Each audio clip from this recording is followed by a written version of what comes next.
Hello, everybody, and welcome to Spin Legal episode number 72. It's June 24th, 2025, with me, Peter Giblett, and her, Angela Browne. Hey, good morning, good evening, Angela. How are you? Good evening, Peter. How are you doing? I was going to say good morning, but it is morning somewhere around the world. Yeah, morning somewhere. So we're looking at the world of scams today. But remember, hey, I've got to give you my first bit of advertising.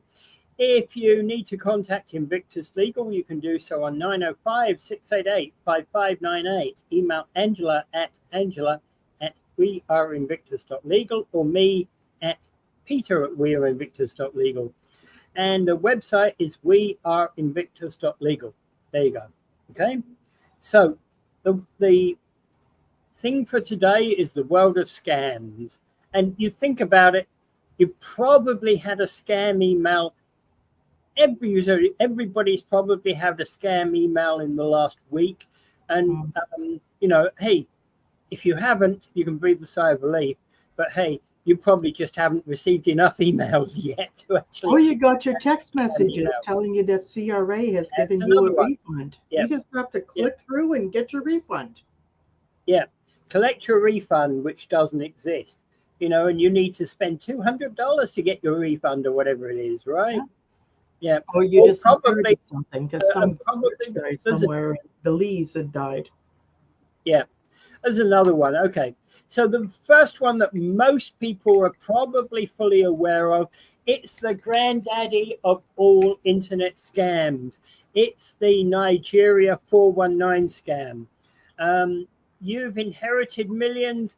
But you have to pay $2,000 in order to get it, right? Yep. Well, it's a crime in Nigeria. It's section 419 of the Criminal Code of Nigeria, which is why it's called a Nigerian 419 scam. Right?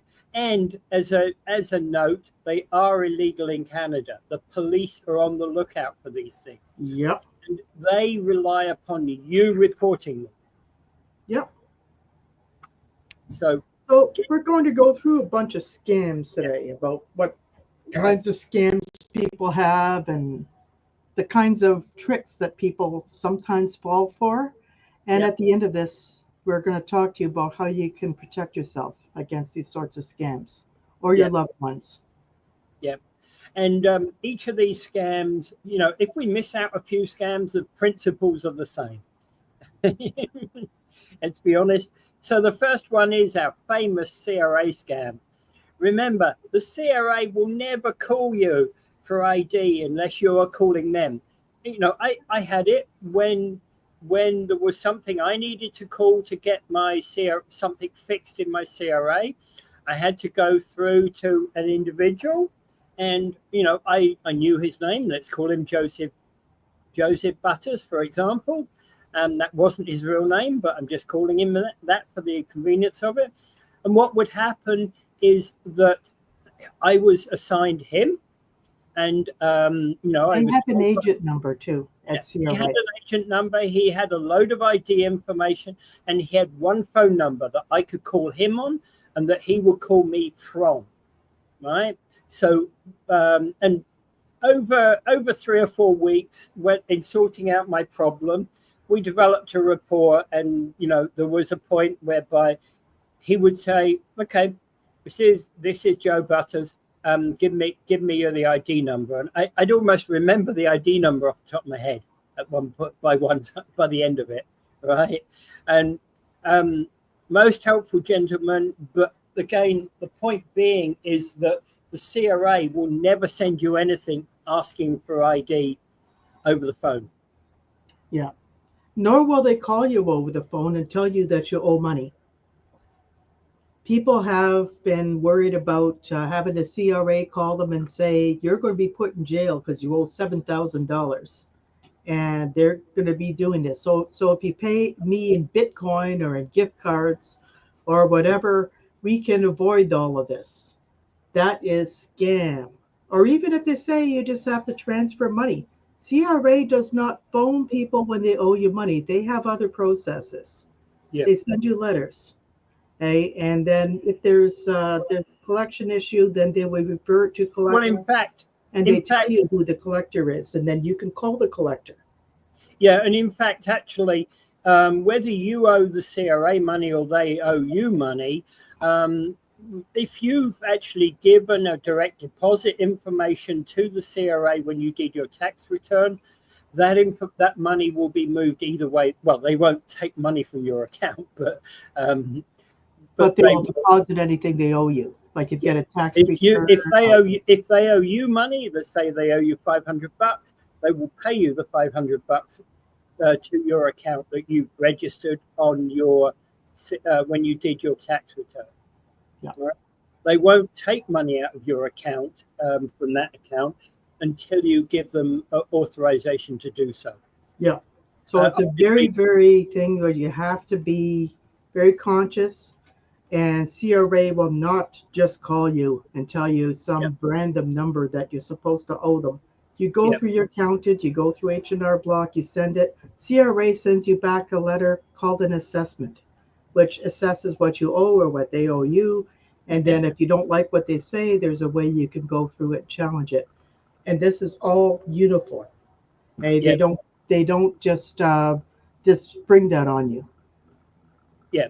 And the whole point is that, hey, but every time I send in my CRA return, my accountant says to me, hey, good news, Peter, you're going to get a refund of $500.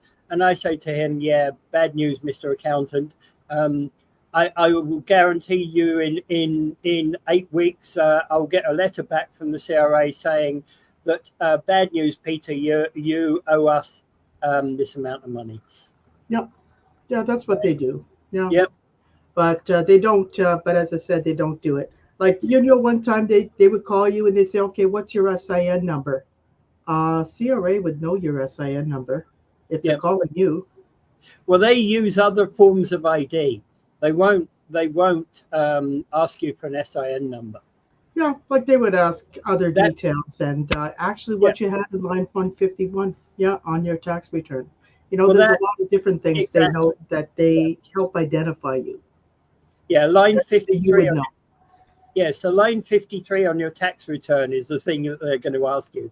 I don't know what the line number is, but it's something like that.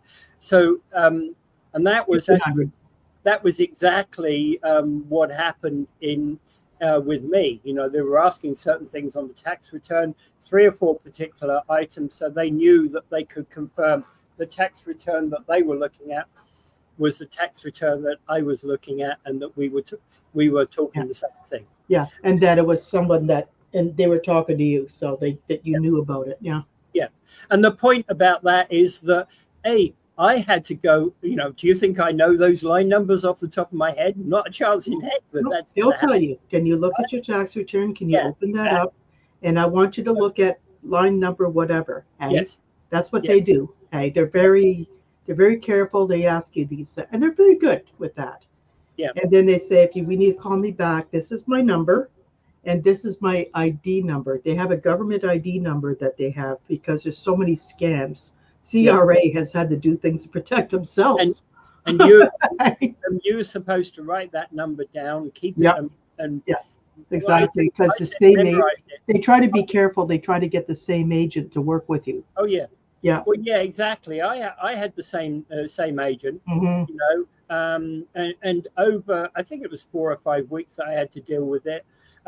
He had during the first week or so, he had a number of questions for me, to go away and find the answers to. And I went away, found the answers to, gave them that information, and he was satisfied with what it was. And it was a case of, you're just going to have to wait the process. I will keep in touch with you, let you know where we are. Process, right? Yeah. So that's what they do. Yeah. And they each assign on a certain type of file, and they'll work with you on it. So they don't call you and threaten to put you in jail. Very rare do you get in jail unless you're actually deliberately committing tax fraud. Yeah, you can go to jail for tax fraud. Yeah, but they have to do a lot more investigations. Exactly. This is first level stuff. Now, okay, another popular scam out there is the student loan scam. And you know what they do here, of course, is that they go for the 25 to 35-year-olds, the people who are most likely to have taken a student loan in the last few years. Yeah, and they Right? call you and they said that you own a student loan. Which you probably do. Yeah. So they'll say, okay, we need to talk to Mr. Giblett about a personal issue. And you get on the phone and said, no, what is this? And he said, well, is this Mr. Giblett? So they ask you for your Well, DNA code and everything else. Okay, so you have to hand over your DNA and your blood tests and everything else. yeah, but you see, what they'll get from me is click. Yeah. But then they'll say you owe a student loan of whatever they think you owe. And then they say, but if you don't pay all this amount and within a certain period of time, then they're going to take collection efforts. They're going to take your car, they're going to take your home, they're going to send the sheriff after you. Like, yeah, okay. They don't know what we do for a living. We know that they can't do that, but Yeah. this is what they do. You know, it's a scam. Okay, there's another serious scam out there, which is also a crime: inheritance scams.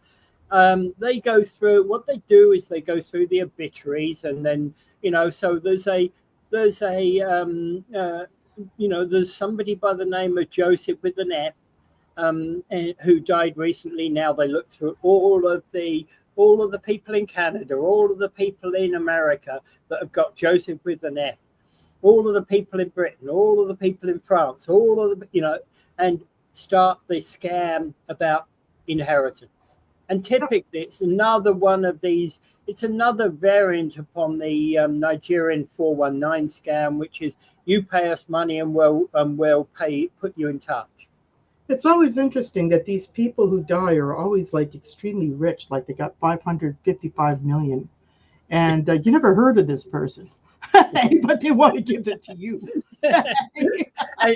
and actually, so they died, and they got an inheritance of 550 million, but they live in a council slum in Hackney. Yeah, yeah, we all believe that.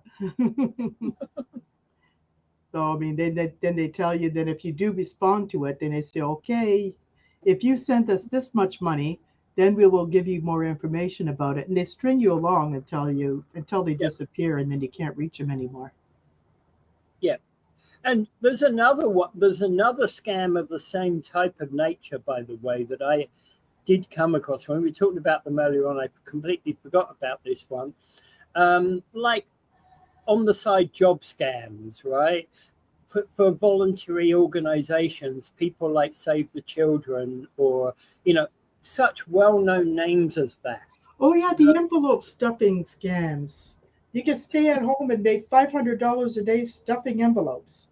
Okay, so what the whole thing is that they'll send you a kit, then you go out and do advertising to other people and tell them that you can offer them a job stuffing envelopes for $500 a day, and you got to send them $500 for the envelope kit. Yeah. Yeah. So somebody's earning $500 a day from this. Well, it's actually, round scam. There was a nice interesting one that I came across one time as well. You'll love this one. It's like download my, so you buy a book, a physical book, right? And it will cost you, let's say, $20. So once you've finished reading this book, and there's an invite in there to actually download this book and actually now sell this book online, for an amount of money, probably not $20, but say $5. The whole point is that now you build this downline of a pyramid scheme of selling this book online.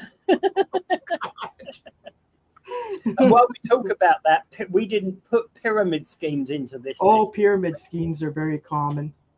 Like there's Amway. Have you heard about that one? Yes.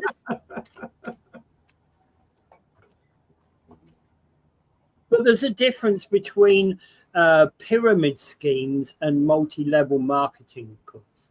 Yeah. Even though they're both a joke. Well, yeah.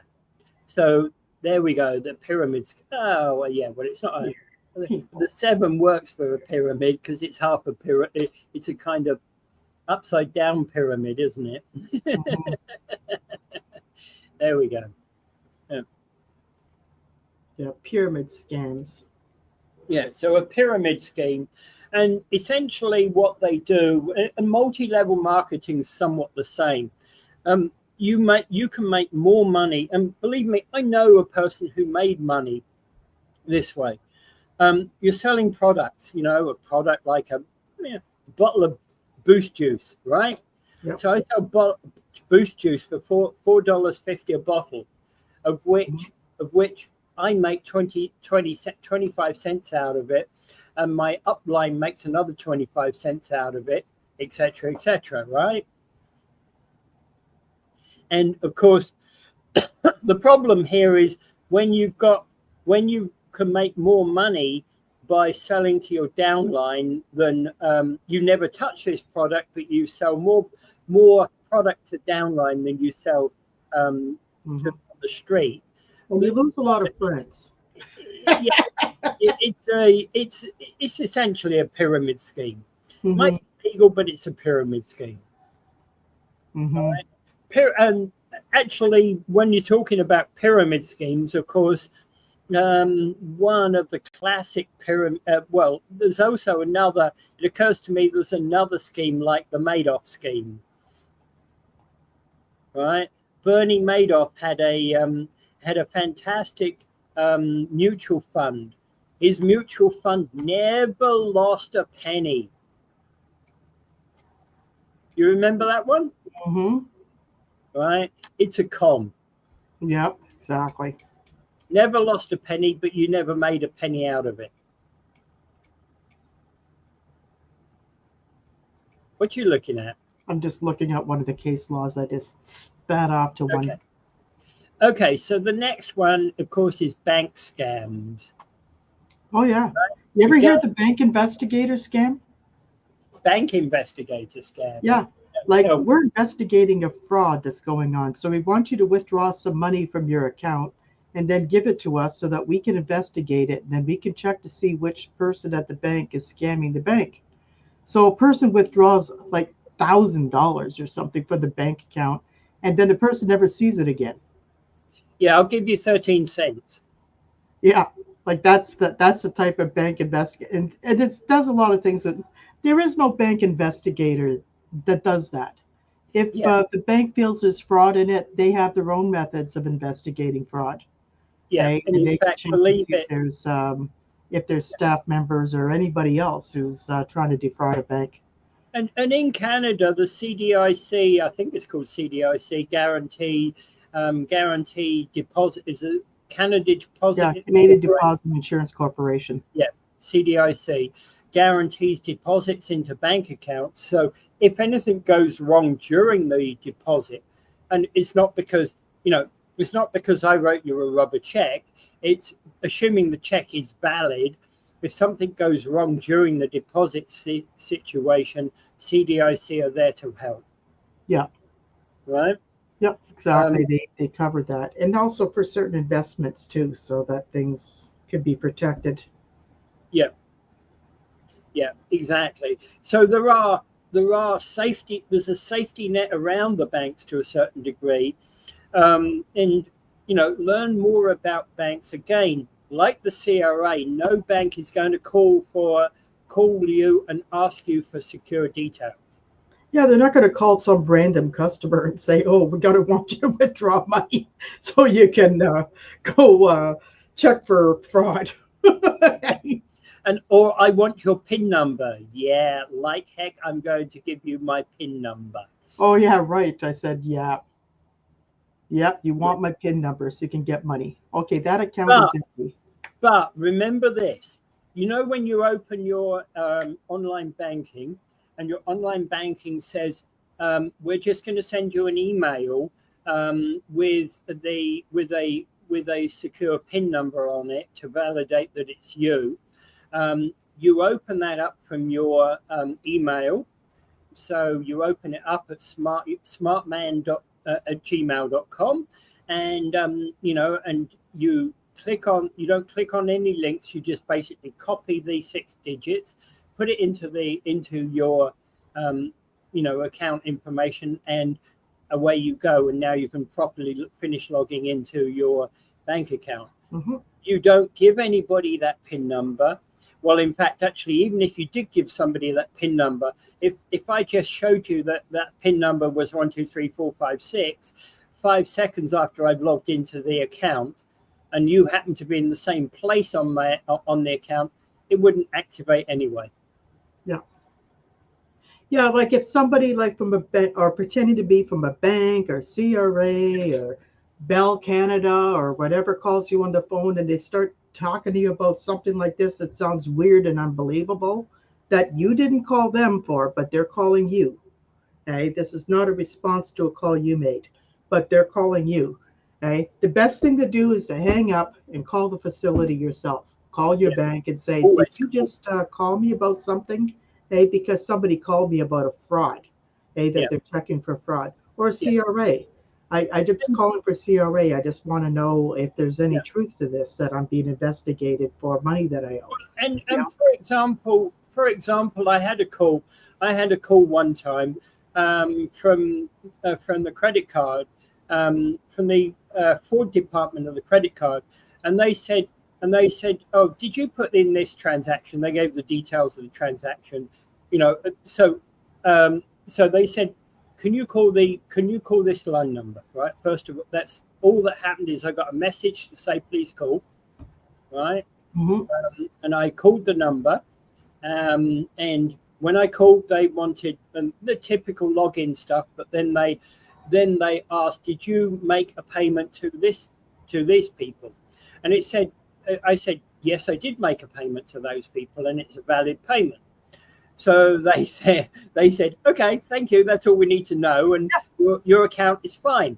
Yep. Yeah, and they do that because I remember there was a message left on here. I did the same thing. They did the same thing to me. TD was saying there was something they wanted to check, and it sounded like a fraudulent check. So I said, I'm not going to pick up, and I'm not going to press any buttons or nothing. So I just picked up the phone and called. Right? And the bank was confirmed to me that it was legitimate, and then they just checked with me. But the interesting thing about the one that happened to me is that there was an amount. They were asking for an amount for $60, and I said, "No, that's valid. That's valid." And then when a few minutes later, I thought, "Oh, I'm going to go log into my credit card account." Logged into my credit card account, validated everything correctly on the credit card, and realized there was another transaction in my account for $61 for beauty products. Well, I'm beautiful as I am. I don't need beauty enhancements. I mean, he just needs lipstick or something once in a while, or mascara. I don't need lipstick. I might need some blush, but nothing else really. Yeah. Oh, you're pretty enough. But you get what I mean. It's like, so as soon as I looked it up, I went, well, the one you asked me about wasn't, so I called them up a few minutes later and said, "Well, you asked me about this transaction, but it was that transaction that wasn't the valid one." Yeah, because usually what they do sometimes is they find something that's unusual. Yeah. Okay. Like if you're the type who buys a lot on Amazon or buys books or buys a lot of gas, that sort of thing, they don't really care. But if something comes along and you buy something really weird from some sex shop or something, it comes up, and they say, "Oh my God." You buy a diamond ring. You just want to verify. Or if you went to People's and bought a $1,500 diamond ring. Yeah, exactly. Yeah, so they want to check. Yeah, it's what happened to me actually when I was in a long time ago when I had money. I bought a diamond bracelet, not for me, for my wife, and I don't remember the price, but it kind of rang an alarm on the security people, and they said, "Can you please ring?" So I rang because actually what happened is it stopped the transaction, but it stopped the transaction so that the person in the store knew that it was you have to ring your credit card security people. Mm-hmm. Right? They kept hold of your credit card while you did this. And I said, hey, I need to get my credit card so I can. So he said, yeah, I can show you the credit card so you can actually give them your card number. But I have to maintain it. I said, yeah, that's fine. That's fine. I get it. Right. And at the end of the transaction, of course, I put my cell phone over to the store guy. And the store guy said, the credit card's fine. Just you can give him his credit card back. It's fine. The clearance will be going through in a couple of minutes. Just do it again, okay? Mm-hmm. I get the cautiousness of it. Mm-hmm. Don't have any money to buy anything on credit cards anymore. Yeah. Well, don't we just talk about the days when we had money? Yeah. Okay, so then we've also got, talking about credit cards, non-status credit cards. You're fresh in the country. You don't have a credit record. Canada. Yeah, welcome to Canada. You may have been a billionaire back home, but guess what? You're nothing here now. Mm-hmm. Right? Actually, when I first came to Canada, I thought, okay, I'm with HSBC Bank, and I looked up in England, and I looked up HSBC Bank in Canada. Okay, they've got an HSBC Bank in Canada. That's great. That's going to help. Little did I realize it's not even, most people don't even know there's an HSBC Bank in Canada. And those are the ones that asked you that if you wanted a credit card that you had to pay $1,000 and you can have a $500 secured card. Basically they said, we can give you a credit card. You'll have an $800 credit limit, but you've got to give us $800. That helps. That's not a credit card, is it? Nope. That's a debit card. Mm-hmm. Right. Well, there are secured credit cards where you can put that in, and especially for people who are coming out of bankruptcy, they might want to start that. Well, I know what people like Capital One have. But you weren't in that position, so. Yeah. But people do rip people off, things like that. Yeah. But again, people like Capital One have cards for people who've got no status. And typically what you do with those cards is you build enough time, you build and use it enough time that you get status, and then you give the card up. Mm-hmm. Pay it off, give the card up, and move on to something else. But again, there are some non-status credit cards that are scams. And it's figuring out what's the scam and what's not. Mm-hmm. Yeah. And this way you got to watch out. Like a lot of times when you go to university, they have people just coming and joining the university, and they have an actual table set out in the lobby where they have people sign up for these credit cards where they can get them just because they're part of the university and they're a student, and they get these credit cards automatically. Right? And then they get hit with high interest rates. Yeah. Oh, yeah. Be very, very careful. You can have a new credit card. It's going to cost you $20 a year on fees, and by the way, it's 72% per year on interest rate. Mm-hmm. Yeah, you got to be very careful with these things. And besides which, remember, what's the interest rate limit in Canada? Is it 60%? I think it's 60, but I think they were thinking of lowering it, or they might have lowered it. I'm not sure. I believe they were talking about lowering it, but I wouldn't know what the current rate is. Yeah, but a lot of the credit cards go pretty high. Yeah. Yeah. So I'd be very, very careful when you go out for a credit card. And while we're talking about credit cards, credits, and everything like this, credit repair comes up.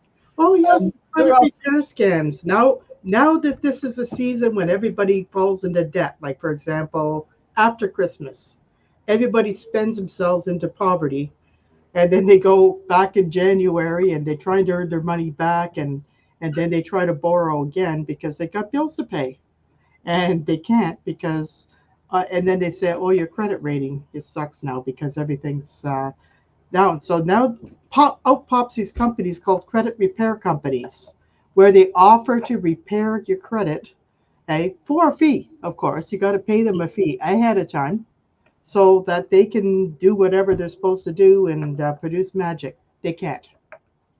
Okay, there's regulation now. There, like you can go to a what they call a nonprofit credit counseling firm. Okay, they can help you with that sort of thing to help you with your credit rating, and they can give you some advice around Well, what to do. you see, part of the problem with credit repair is that there are the scams look very similar to the real thing. Yeah, exactly. Like you have these people advertise no bankruptcy, no consumer proposal, nothing. We will take you right out of debt. Don't believe it. Okay. Talk to somebody who is a professional. Okay. Credit counseling is best. A nonprofit credit counseling agency is usually the best because they don't have a bone to pick or any horse in the game. You know, like Yeah. they will give you advice what you need to hear and who you should talk to. Okay? And then there are trustees in bankruptcy and insolvency. These people are, if you need to go, and if you're really in trouble, like if you really are right over your head in debt and you don't have any assets to repay anything, they will give you some advice and they will help you. Okay? They can give you individualized advice about debt. Okay? But to go out there and to say, well, these credit repair companies, that's another scam. And you need to be very conscious of them all, especially when if it sounds too good, it's likely. It sounds to be good to be true. It is. Yeah, yeah. And let's be honest about it. Whatever you're looking at with these sort of things, there isn't somebody who's got, Warren Buffett isn't going to bail you out, No. right? Warren Buffett's probably got enough of his own debt to worry himself, or he's got to think about his own future. He hasn't got money to bail out everybody on the planet. But he has money to bail you and I out. You ask him the right way. At a percentage point, Angela. Yeah. Okay, so moving on. This one's a romance scam, and again, these are not necessarily money scams, right? Many are, but many are not, right? Yeah, it's like So, it ranges from catfishing to people ripping you off and asking to borrow money despite them not meeting you.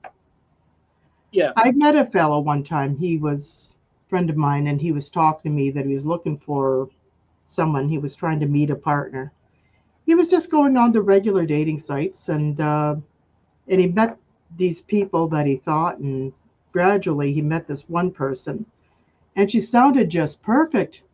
She had a business in Australia. She had another branch of this business in British Columbia. She was traveling all over the place. And before she even met him, she ended up in trouble because she couldn't go someplace. She got stuck somewhere and she needed $10,000. So she tried to get $10,000 from him. And he came to me and he said, should I give her $10,000? I go, no. I said, you haven't even met this woman. yeah. Well, I was going to say, And if she's got all these businesses, she can borrow from her business. I was going to say, so if your mother-in-law or father-in-law said, "Hey, I'm in trouble. Can you give me $10,000?" You might, but you're going to ask a lot of questions first, right? Mm-hmm. Yep. The same with you're probably going to be more lenient with your mother or father Yep. or son or daughter, right? Mm-hmm. But if your in-laws asked you for money, your danger level is going to be up here. Yeah, things like that. And as you get to somebody you just met, it goes way, way, way out there. Your danger level with somebody you've just met is way out of picture. Yep, exactly. Right? And there are people, they'll scan it. Okay? And then there's catfishing, Like you'll have somebody, he looks gorgeous on the dating site. Beautiful silver fox on the dating site. And he has a really good career, like in the newspaper industry and everything else. And then when you meet him, actually, he's actually about 50 years older than he was in the picture. And he delivered papers. That's it. So we call that catfishing. Well, yeah. And actually, one of the centers, of course, for romance scams is that if you're on social media, not just Facebook, but I know it happens a lot in Facebook, men get targeted by women that have got ginormous breasts. And the average, there's a lot of men out there that fall for these kind of things. Yeah. And it's kind of, that if it's too good to be true, it isn't true. Let's Right. go there, right? There's ways you can Photoshop and Yeah. Well, in fact, actually, let's be honest nowadays, Angela. Hey, you can AI them. yeah, exactly. AI could give you a picture of a blonde woman, 28, with large breasts, especially large breasts, that's drop dead gorgeous, right? Mm-hmm. And again, conversely, for the ladies out there, the AI could do you a nice gentleman who's 30 to 40, loaded, a lot of money, who's looks like Richard Gere. Yeah, like he has a fancy suit, like a $2,000 suit, and drives a BMW and all this stuff like The that. truth is, You find out he's on welfare. yeah, You the meet truth him. is he's homeless, right? Yeah, exactly. Like, give me a break. That's why I don't do online dating. I'll never do online dating. I don't care. I'd rather meet people organically.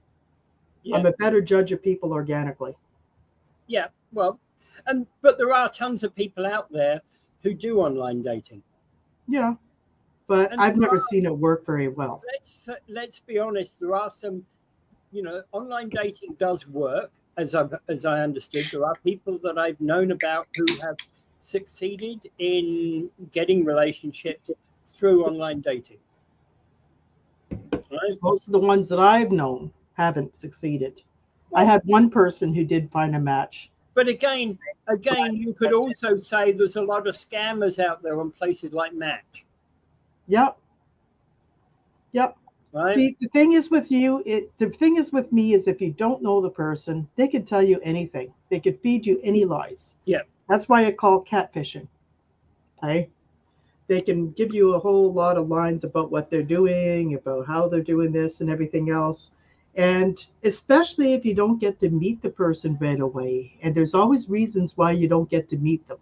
Isn't that interesting? Why you don't get to meet these people? Okay? But somehow you go months and months and months, you're texting back and forth and everything else. And then, well, I still haven't met this person yet. But then he suddenly comes up and says, I need $10,000 to get out of here so that I can come down to where you are and meet you. Yeah, right. Okay. Yeah, sure. Well, I wonder at the moment how many. Maybe I'm a skeptic. Maybe I'm a skeptic, but the thing is, being a skeptic has kept me from being ripped off all my life. Yeah, I wonder how many Americans right now, or Israelis are looking for.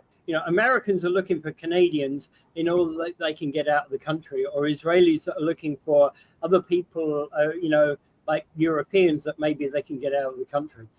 Oh, I know an American. He's right now trying to get together with me. He's contacting me all the time. Well, Right? And I said, I'm not in that business right now. I'm sorry. Yeah, Hey, a I'll talk to you. If you genuine just person. want friendship, that's fine. I'm friendship. Hey? Yeah, a genuine person who genuinely wants to get out. Yeah, there are situations. I had one person got involved, and she got involved with an American, and she sponsored him, brought him here. But the problem with that, what happens is they bring him here, and they get married. Then all of a sudden, they get up one day and they disappear. Well, Right? it's interesting what you were saying there. My brother-in-law was dating this Russian lady, right? Mhm. So he was dating this Russian lady. She hung around with him for about 4 or 5 years, and then, of course, she had the right to stay in UK because she made her application through the immigration office. as and named him as being her partner. Mm-hmm.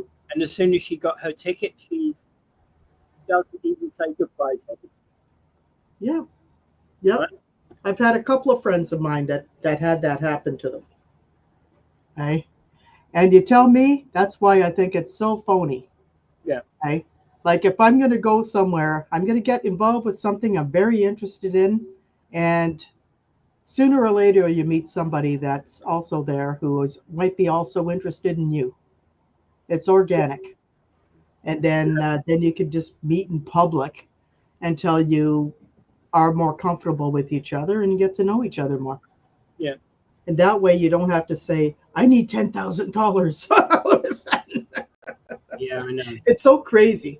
Yeah, Peter, by the way, I need $10,000. Yeah. Yeah. You got a bank account, get it from there. Okay, so free cell phones. Oh, yes, that's right. Bell Canada calls me up and they send me a phone. Right? And you set it up, and then they tell me that the phone has to go back because it was a sample phone. They were only doing surveys. And I said, oh, really? And I called Bell Canada, the proper number, and they told me it was all a scam. So I had to return the phone, get all my information off, and now I have to go back all over again and redo my account and get the new phone the proper way. Yeah. This is so stupid. There's, and this And it's comes not in just the Bell that's same, doing it. All the phone companies are getting hit with it. People yeah, this pretend to comes be in like the same from Freedom or from Yeah. Virgin or from whatever, Rogers. Yeah, this comes into the same category. If it sounds too good to be true, it is too good to be true.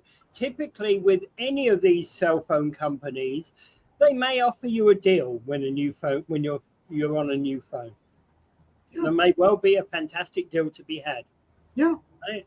And But they may talk well to the company, the legitimate number. Everybody knows the legitimate number for Bell, for Rogers, for Freedom, whatever it is that you're trying to do. Everybody knows where to get them. And the thing is about this is that, for example, I'm on Freedom, as you know.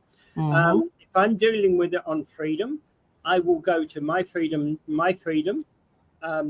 Yeah. log into my account and go, hey, what phones are available? So I've already clicked on them. I know the So if you're in the Samsung. market for a new phone, you'll contact Freedom, and then they will show you what new phones are available. Yeah. And what you know what I do then is I go to the shop. I've researched my phones online. I go to the shop and say, hey man, I need a new X. It's what I want. One of these ones here, right here. Mm-hmm. And they look at you and go, okay. They probably think you're mad, butt raving mad, but But this is what they do. They get your information somehow, and they have to stop. People have to be aware of how they're giving your information. Don't even give as much as a phone number or an email address or a date of birth, nothing when these people call. Yeah. Bell doesn't call you. Freedom doesn't call you unless you call Freedom to ask them something. Yeah. Or you call Bell. Okay? They do not call you just out of the blue. And particularly aggressively, like they try to do this aggressively, like 2, 3, 4 times a day to try to get you to do something. And I said, no. Then you have to hang up on Bell. You have to do it. The other thing, by the way, is of course we mentioned Bell here. You probably you will not get called by Freedom. I know that because they don't do outbound calls. You might get. But I'm just saying somebody might try to pretend they're from Freedom. Might try to spoof them. Yeah. But again, you're not going to get a tech from Rogers or Telus or Shaw calling you up to say, hey, it's about time to replace your phone. Mm-hmm. You might. No, that was not about my phone. It was to do with the regular contract. Yeah. And this is where you have to really watch it, because particularly if you're on a contract plan. Yeah. And this is where and they can call up and they can pretend whatever, If they've actually combed the internet, they see you on social media, and if you say you're on Freedom, They'll call you, right? And they'll say, right? And they'll pretend they're from Freedom. They says, oh, we got a really good deal coming up. In fact, that comes along with So the. what you do is you hang up and you go back to your Freedom dealer and say, okay, did somebody just call me about a new deal about this? Because I just got a call. Yeah. Right? And they'll probably say that's not us. In fact, actually, this comes across the same category of call as going on to you just went on holiday for 15 days in the Dominican Republic. You're hiking through the jungle, right? Hiking through the jungle is an important one, remember, right? So what do? You go on Facebook, but I'm leaving tomorrow for the Dominican for 15 days hiking through the jungle. Not a good idea. What's wrong with that? Yeah. Because you're telling people, I said, rob my house. Yes. And you can find people's houses if you post certain pictures through social media. Yeah, exactly. Yeah, and the chances are, well, in fact, actually talking about finding people's houses, we had an associate in here a couple of years ago who said, well, let me see if I can find somebody on social media. And, he sat down, he went through Facebook, he went through LinkedIn, and he went, hey, presto, in one of the social media sites, and he found the person. And not only did he find the person, he found them at their an address, and it had 814 on the post next to them.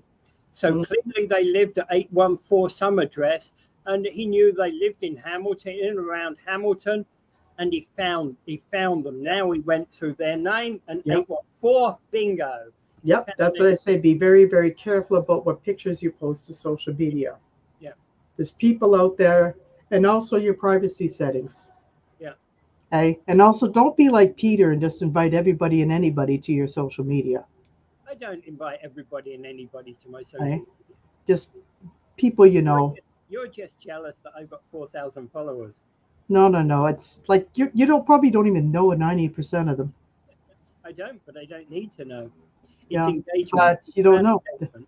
Yeah, but I just say that you got to be very, very networker, Angela. So it's a different type of situation.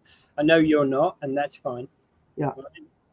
Yeah, just that you're putting yourself at risk. That's all I'm saying. No, I'm not. And it happens to people. Happens to people. Yeah. I know what my limits are. Okay, so here's a big question.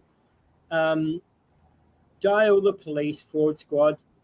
They are ready for such scams that we've been discussing here. In fact, the interesting irony about this is that we had to report a fraud that had happened to a client of ours, a traditional fraud, a good old, somebody. Good old-fashioned 20th century fraud. Well, I was going to say 19th century fraud. Where, 19th century. Not one of these 21st century frauds, not a Nigeria fraud. Not a digital scam. Yeah. But the police are actually ready for these type of scams. If you get contacted by somebody, honestly, your best response is collect the data you can and report it to the police. Yeah, because they said, what telephone number did they call you from? Yeah, it's probably a spoofed number, but sometimes the police can figure it out and trace it. Actually, sometimes you can ask them, well, I don't know about this. I'm going to ask my wife. Can I call you back? Yep. All right. I'm going to ask my wife because I need to, we need a holiday. We need a holiday, but I've never been to the Bahamas before. My wife's been a lot of more places than I have, but I quite fancy the Bahamas. Let me call her up and we'll give you an answer. I hear it's better in the Bahamas. So I hear it's better in the Bahamas. So. Well, yeah, whatever, right? But the point being is you go through that thing and you get now a telephone number out of them. What have you got? You've got the number they called on, the number they gave you as to dial back, and what can you do? You can give the police that information.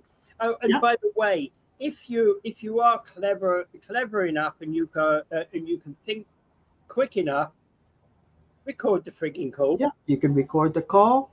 Lots of things you can do. And Yep. then you just give that information to the police and send a copy of the recording. Yeah, exactly. Yep. And they're familiar with these scams. They can almost trace it down to who is doing it. Yeah. It's amazing that they actually had a call center that they traced down. It wasn't even in Canada or United States, but somewhere else.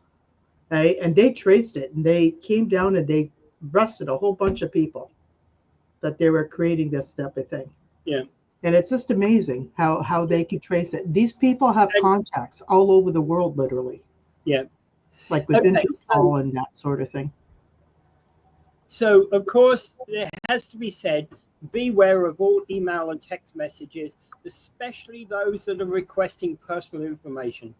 Yep, personal information. Telling you your bank account's overdrawn. Yep. Or they say things like, oh, we saw you, like you were watching all these nasty pictures and we caught you cheating with whatever. So, but if you don't want me to spread this all around the web, send me in this much money in Bitcoin.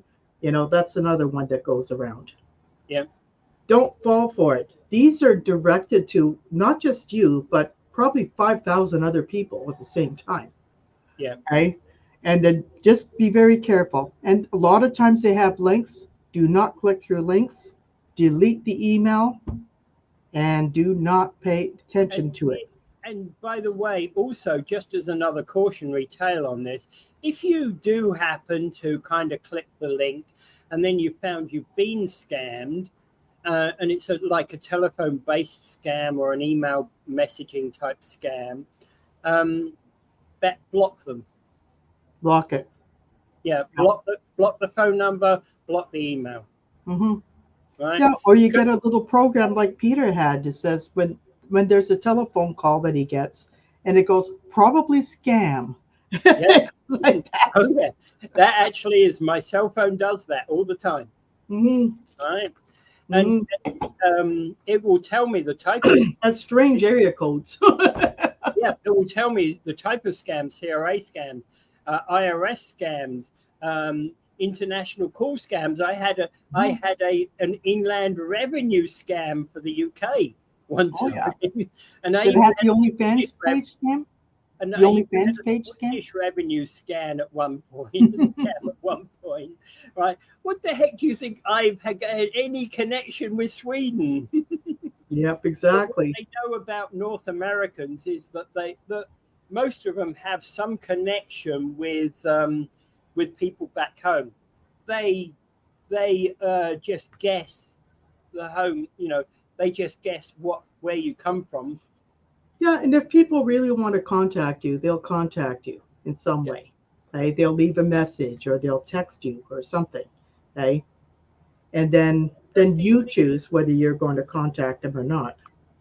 The interesting thing, of course, Angela, is, if the scammers get your if you were to answer your phone and you were to say, "Hi, this is the phone message for Peter Giblett. Please leave a message at the beep." 1, 2, 3, beep. They probably have hung up before you've even started speaking. Mm-hmm. Yeah, that's like when I could do that. Well, there's a lot of people who call Peter Giblett, so he gets about 7 or 8 of those in a day. Okay. Well, I just keep my phone off so that it doesn't, unless I'm expecting a call. Yeah. I get a lot of people who call me for very valid reasons, Angela. You know that. I'm just kidding with you. Yeah. You know the way I am. Yeah.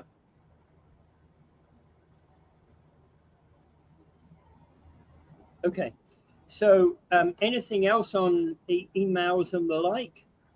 Well, these are things that people just have to kind of look out at that, and also look at, and there's text messages. When you get text messages, there's the grandparent scam. That's another one too, where suddenly you get a call now there's artificial intelligence now starting to sound like your grandson or your grandchild. I'm in trouble. I'm in jail. I've got to be let go, Yeah. that kind of thing. Hang up, call your grandson. Yeah, but again, hey, I would just want them to call me on the grandchild scam, right? Because you know what's going to happen. Yeah, because Oh they're always yes, over. okay. You're my grandchild. Where are you? Because I'd like to come visit you. Oh, so you're in jail in South Africa, are you? Okay, I'm on the next plane. Thank you Yeah. very much. What's your telephone number? Thank you very much. Bye. Hey, police. Apparently, I've got a grandchild in South Africa, That and I I have. didn't even know about. Oh, that's like me if they call me and tell me about my granddaughter's in jail and so forth. And I said, yes. I said, she hasn't even turned 1 yet. How is that going to work? Yeah, yeah. So these things like that, they're just getting, but they're getting more and more sophisticated. Okay, so be very, very careful. Anything that doesn't sound right, that sounds a bit off. Well, there's another, and here's where we probably need to. I'm going to take this off, and I'm going to name some names. There is Provincial Smart Homes, there is Ontario Green Savings, there is Finance It. There are a few companies out there. What was the That other? go door to door, or they call you, That and they was want to give What you was a the other one? free assessment.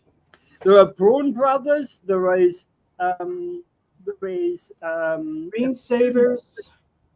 numbered companies out there that are all in partner finance groups. Another one. Um, Basically, the finance companies back up the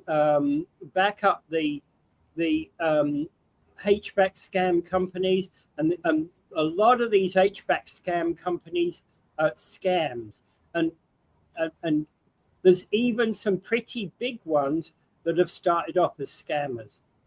Yep, we have them now. Like some of them have common names now, like Reliance.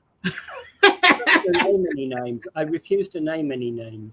But some of these companies out there, there are groups out there on social media that are chasing down fraudsters in these people. There is on one particular one, Provincial Smart Homes, there is actually now a class action lawsuit against that firm. Yeah, and we've been in touch with them because we have other people that we're working with around that. It's pretty pathetic that people get involved with this. See, it's Well, not that what the contractors do. They'll bring a contractor in. The contractor usually does okay work, okay, to put the stuff in and to put your installation in, and the furnace works well and so forth. But it's not that. It's the fact is that they go in there and you're paying for this thing, and they put big huge mortgages on your home, and they tell you, oh well, this thing by the way doesn't meet government standards, so you have to pay another 100,000 for this.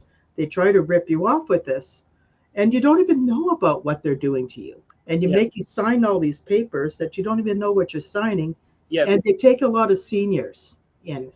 Oh yeah, they take a lot of seniors in, Yeah. and one of the ones, as you know, one of the companies I have mentioned there, we struck a deal with the finance company. The finance company is suing the HVAC company, but we actually basically what happened is the next of kin of the old person who unfortunately died during this whole tragedy. Um, Returned all the equipment and basically ended the scam. Yep. And unfortunately, that's how that had to end. Yeah. Okay, so things like that, don't get involved with anything like that. If you are if you have older parents, senior parents, and they own their own homes, be sure you ask them, Well, please don't the, sign the other anything thing, without me being there. Let me yeah, come over to you so that I can see what you're signing, and yeah. let me meet the people that are coming to see you. Oh, by the way, one of the things that's got to be made clear is that knocking on doors in Ontario is now illegal. Yep. You can't knock on doors anymore to sell furnaces or Yeah. water heaters and all that other stuff that they used to.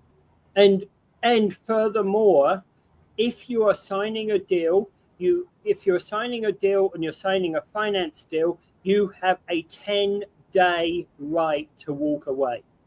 So basically, you sign a finance deal, you walk away, you get home, and you think, holy moly, I shouldn't have done that. You call them up right away and you say, hey, it's John, and this number is my deal with this. I don't want to go ahead. That terminates the deal. And you have to be very, very careful with phone calls that call you up to verify that. They want you to say yes. Don't say anything. Hang up. Yeah. Because they will find you in there. They keep these recordings and they'll go after you and use that as a consent for the sale, for the deal. Yeah. Okay. All right. Okay, so we talked about avoiding links, I think, and you don't know that. Oh, no, we didn't. That was what we didn't talk about. Avoid links you don't know the source of. Angela's sending me a file and it says, hey, Peter, think you need to check out these links, ABC, right? And because they're discussing the law of fraud. I can feel happy clicking on those links, because I know that they come from Angela, a very trusted source. I might have somebody I know on my Facebook, let's say another paralegal, somebody like Vladimir Resnick. And I say, and Vladimir says, hey, Peter, I've got these links about something you're working on. I think you should look at these. Yeah, I know Vladimir, but I don't know him that well. Maybe I'm a little bit more cautious. But Angela says to me, yeah, no, I've known Vladimir for 20 years. He's a good guy, right? So I open them. I'm fine, right? So then I've got a thing from somebody who's claiming to be, Jonathan Giblett, my cousin. Yeah, your long lost cousin. Yeah. Well, I don't. I'm pretty well know my family tree. I don't have any long lost cousins. Or maybe your 53rd cousin. Who knows? Yeah, and anybody by the name of Giblett is not going. The only cousins that I don't know are not by the name of Giblett, and I may well have some cousins in Argentina that I don't know. They're not by the name of Giblett, and I'm not giving you the name that they are. They're family members in Ukraine. So. But again, hey, if I were to get that approach, I'd kind of be very cautious, but very intrigued. Because they would have to figure out what my family tree was. And if they mentioned the right names at the right points in the family tree, maybe I'd pay attention to them. Yep. All right. Anyway, I think we have to get going. Okay. But it was a pleasure having you tonight. And if you want to contact us, this is the number below where you contact us at Invictus Legal. You can do so at 905-688-5598. You can email me, Angela at weareinvictus.legal, or you can email that guy over there, Peter, and you can email him at peter@weareinvictus.legal. See, he's waving his hands. Right? And or we can visit our website at https://weareinvictus.legal. And here we go. That actually, therefore, then leaves an interesting twist to this tale, because I've got to give the legal statement. Which is what you've heard today here on Spin Legal, whether on this show or others in the series, is not legal advice. If you need legal advice, you should contact a paralegal or a lawyer and ask them for your specific questions. Try to set up a consultation There's no such thing as free legal advice, by the way. Try to set up a consultation. Speak with anybody you need to speak to. Get specific legal advice that is related to your problem. Series like this are good for commentary. There's a lot of good websites out there which we look at all the time that are good for commentary and good for assistance. They help us with moving things in the right direction, but they are not specific legal answers. Yeah. So be very careful and understand your legal rights and think about them. Because there's no Facebook University or Dr. Google out there. Damn, I learned no, I didn't. Yeah, you don't get degrees from there. I got my law degree from Thames Valley University, and I earned my bar qualifications from the Inns of Court School of Law, and I got my paralegal qualifications here in Canada. Yep. So there we go. All there right. you go. Yeah. And have a great day, everybody.